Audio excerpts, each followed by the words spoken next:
یہ ہے اصل بات، ایمان تو یہ ہے یار۔ میں اور آپ کیا کر رہے ہیں؟ حضور کے صحابہ نے تو ایسے حفاظت کی ہے۔ اور جب سیدنا صدیق اکبر رضی اللہ تعالیٰ عنہ کے زمانے میں مسیلمہ کذاب نے اعلان نبوت کیا اور جنگ کے لیے آیا، 80,000 کا لشکر لے کر کے آیا، سیدنا صدیق اکبر رضی اللہ تعالیٰ عنہ نے اپنا بنایا ہوا قانون خود توڑا۔ آپ نے قانون بنایا تھا، آپ نے فرمایا آج کے بعد بدری صحابی کسی جنگ میں نہیں جائیں گے۔ جتنے بدری صحابہ ہیں وہ آرام سے بیٹھیں گے، لوگ آ کر کے ان سے برکت حاصل کریں، ان سے دعائیں حاصل کریں، ان کو چومیں، ان کی زیارت کرتے رہیں۔ آج کے بعد کوئی بدری صحابی جنگ میں نہیں جائے گا۔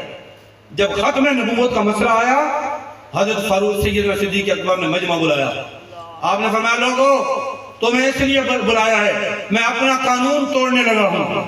میں نے قانون بنایا تھا آج کے بعد کوئی بدری صحابی جنگ میں نہیں جائے گا۔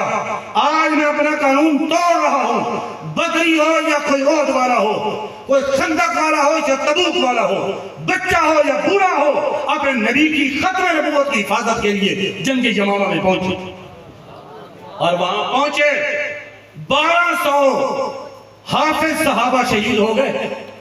1200 حافظ صحابہ حضور کی ختم نبوت کی حفاظت کرتے ہوئے شہید ہو گئے۔ سب سے زیادہ نقصان اس جنگ میں ہوا۔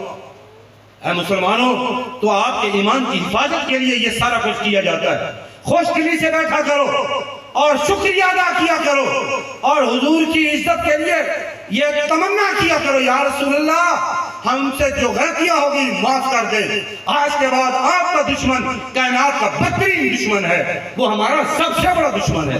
باپ کے دشمن کو معاف کیا جا سکتا ہے، بھائی کے دشمن کو معاف کیا جا سکتا ہے، رشتہ داروں کے دشمن کو معاف کیا جا سکتا ہے، اپنے نبی کے دشمن کو کوئی معافی نہیں۔ دنیا کے کسی موڑ میں ملے اس کے لیے کوئی معافی نہیں ہے۔ وہ ایمان ہوتا ہے تب ایمان سلامت رہتا ہے۔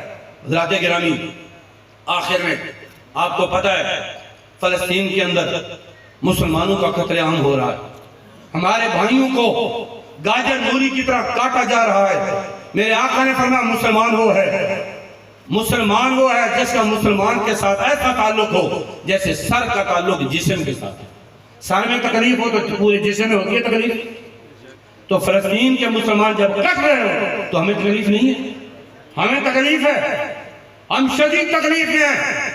ہم اپنے حکمرانوں سے کہتے ہیں، 57 ممالک کے بغیر حکمرانوں سے بھی کہتے ہیں بغیر تو کچھ خدا کا خوف کرو، جہاد کا اعلان کرو، اپنے مسلمان بھائیوں کی مدد کے لیے پہنچو۔ اور آپ کے لیے پیغام یہ ہے، قبلہ امیر صاحب کا تحریک لبیک کے مرکزی امیر حافظ سعد حسین رضوی دامت برکاتہ العالیہ نے قبلہ بابا جی رحمت اللہ علیہ کے اس پر ایک پیغام دیا ہے آپ کو، پوری دنیا کے مسلمانوں کو، خصوصاً پاکستان کے مسلمانوں کو۔ فرمایا لوگوں اپنے اوپر اسرائیل کی چیزیں حرام کر لو۔ آج کے بعد کوکا کولا حرام ہے، آج کے بعد پیپسی حرام ہے، آج کے بعد ڈیو حرام ہے، آج کے بعد 7 اپ حرام ہے۔ اپنے اوپر ایسے حرام کرو جیسے شراب کو حرام کرتے ہیں۔ یہ کیا بات ہوئی؟ ہمارے بھائیوں کو قتل کیا جائے، قبلہ اول پر بم برسایا جائے، اور ہم ان کی چیزیں پی کر کے ان کو پیسے سے بھرائی کریں۔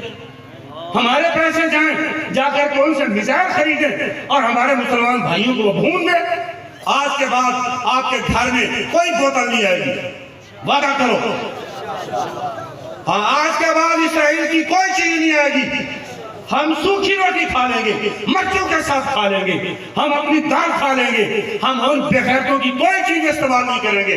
آپ یہ کر کے دیکھیں، کل قیامت کے دن ضرور اس کا اجر ملے گا۔ ہم یہ عرض کر سکیں گے یا رسول اللہ فلسطین میں جا نہیں سکے، لڑ نہیں سکے، اپنے بھائیوں کی مدد نہیں کر سکے، لیکن اپنے پیسے سے اپنے بھائیوں کے دشمنوں کو فائدہ بھی نہیں پہنچا۔ اللہ تعالی ہمیں غیرت عطا فرمائے اور حضور کی سچی محبت عطا فرمائے۔ وما علینا الجہاد الجہاد